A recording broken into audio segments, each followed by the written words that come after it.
大家好，我係 Molly，記得幫我 subscribe、like 同 share，多謝你。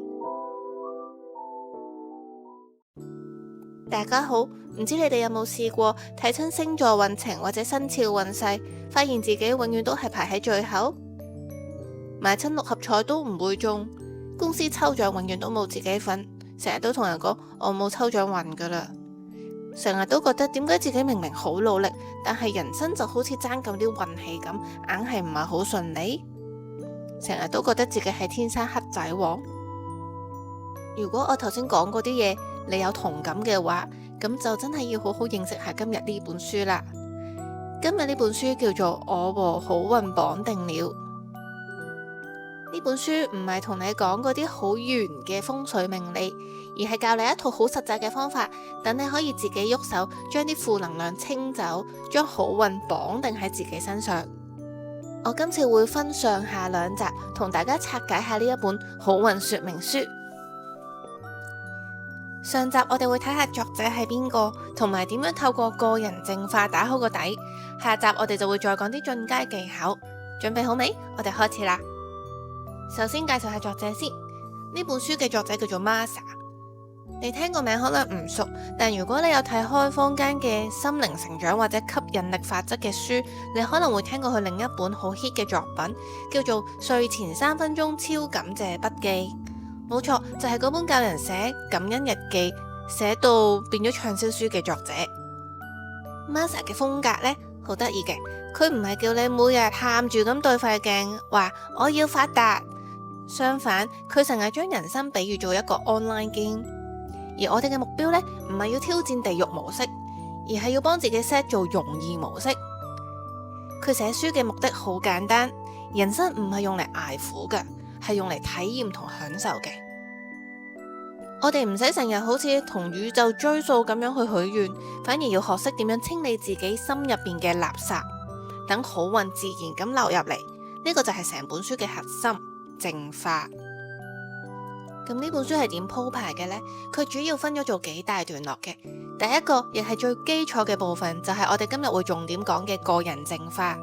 你可以當呢一 part 係電腦重裝系統，或者係大掃除咁，目的就係將你累積咗好耐嘅負能量歸零。跟住呢，就會更進深一層，教你點樣透過祝福他人嚟祝福自己。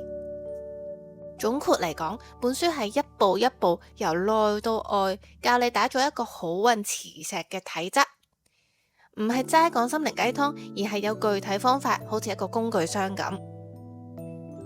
好啦，咁我哋而家正式入戲肉。點樣做個人淨化呢？作者提出咗一個叫做3位一體淨化法，即係3個關鍵行動：整理、言語同思維。3個一齊做先係最有效嘅。第一，整理，唔好睇小執屋啊！作者話整理根本係根本之道。點解？你想象下，你間房亂糟糟，堆滿雜物、舊衫、過期嘅收據，你行入去係咪已經覺得好壓抑，唞氣都唔順？呢啲唔單止係實體嘅雜物，喺能量嘅層面，佢哋係一堆淤塞咗嘅舊能量。書入面舉咗個我哋中國人好有共鳴嘅例子，例如年尾大掃除。你諗下，大掃除係咪只係為咗乾淨？我哋傳統上覺得要掃走啲衰氣，迎接新一年嘅福氣。呢個行為本身就係一個極強嘅能量淨化儀式。你清走咗啲實體垃圾，同時象徵住清理咗舊嘅唔好嘅能量，等同為福神留一個入嚟嘅通道。你諗下，你而家望住你張工作台或者你睡房嘅角落頭，係咪有一啲你超過1年冇掂過，但係又唔捨得掉嘅嘢？嗰件總之有可能會再用嘅物件，會唔會就係阻塞你能量流動嘅其中一嚿垃圾呢？所以淨化嘅第一步好簡單，就係從整理你嘅物理空間開始，掉咗啲唔等使嘅嘢，將啲嘢擺整齊。當你嘅環境清爽咗，你個心自然都會跟住明朗一啲。好啦，淨化完成，下一步呢，就係要清理你把口啦，唔係叫你朗口，而係叫你留意下自己講緊啲乜。日本文化入邊有個概念叫做言靈，即係話說話入邊係蘊含住一種能量嘅。你成日講嘅嘢會不知不覺咁塑造緊你嘅現實。作者話你點樣講自己，就淨係將自己帶去邊度。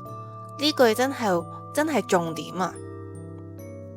舉個例，你會唔會成日唔覺意咁樣講？唉，我實唔得噶啦，我呢個人冇乜運行噶，我好窮噶，冇錢噶。你每講一次，就等於同自己嘅潛意識落多一次指令，強化呢個唔得啊、黑仔、窮嘅現實。把口就好似一個許願機咁，不過你許嘅係衰願。咁應該點做？轉換你嘅言語模式，將上面嘅句子轉一轉，轉成我試下睇下有咩方法我可以搞得掂。我嘅運氣正係慢慢轉好，我會開拓更多增加收入嘅可能性。大家不妨而家諗一諗，你最常掛喺口邊嘅一句負面說話係乜嘢？如果你將佢改成一句中性或者正面嘅句子，會係點樣呢？喺留言嗰度講俾我聽呢。呢個過程唔係叫你自欺欺人，而係有意識咁停止自我詛咒，開始用言語為自己鋪設一條更加順暢嘅路。最後亦係最深層次嘅，就係思維嘅淨化。我哋由細到而家喺家庭、學校、社會接收到好多價值觀，但係有好多其實係令我哋活得好辛苦噶。例如，一定要做到最辛苦先係努力，唔可以容易噶，容易就等於偷懶。做人要謙卑，唔可以諗自己值得擁有太好嘅嘢。呢啲諗法，作者話係時候我哋要同佢哋講拜拜啦。你唔需要逼自己永遠行入困難模式噶，你嘅人生呢，絕對可以設定成容易模式。你可以只係為咗自己嘅快樂同埋體驗而存在噶。思維淨化就好似你發現電腦個作業系統入邊有 bug，或者中咗病毒，搞到部機成日又慢啊又彈 error 咁。你要做嘅就係要偵測呢啲有毒嘅思維，然後有意識咁將佢移除或者更新。例如，當你遇到一個好機會，你個腦呢就會彈出，哇，咁正，邊會輪到我啊？呢個係一個需要被淨化嘅思維。你可以主動同自己講，呢個機會幾得意喎，點樣先可以令自己有資格得到佢呢？咁樣我哋就講完咗呢個三位一體嘅淨化法啦。透過整理空間、清理言語、更新思維，我哋可以幫自己進行一次徹底嘅個人淨化，將負能量歸零。呢個係所有好運嘅基礎，好似起樓咁要打好個地基一樣。最後同大家分享下書入邊有兩句好正嘅開運肯定句，大家不妨記低佢，每日同自己講一下。第一句，感謝我呢一個充滿幸福嘅人生。第二句，我要創造人生中前所未見嘅奇蹟。當你開始認定自己嘅人生只會走向幸福，你嘅生命真係會開始湧現奇蹟噶。下一集我會同大家講一個神奇嘅法則，點樣去祝福其他人就等於祝福緊你自己，仲會分享更多將呢套方法融合生活嘅 tips。記得訂閱同埋撳個鐘仔啊！我哋下集再見，拜拜。你中意呢條片嘅記得 comment、like、share、subscribe。我係 Molly，下條片再見。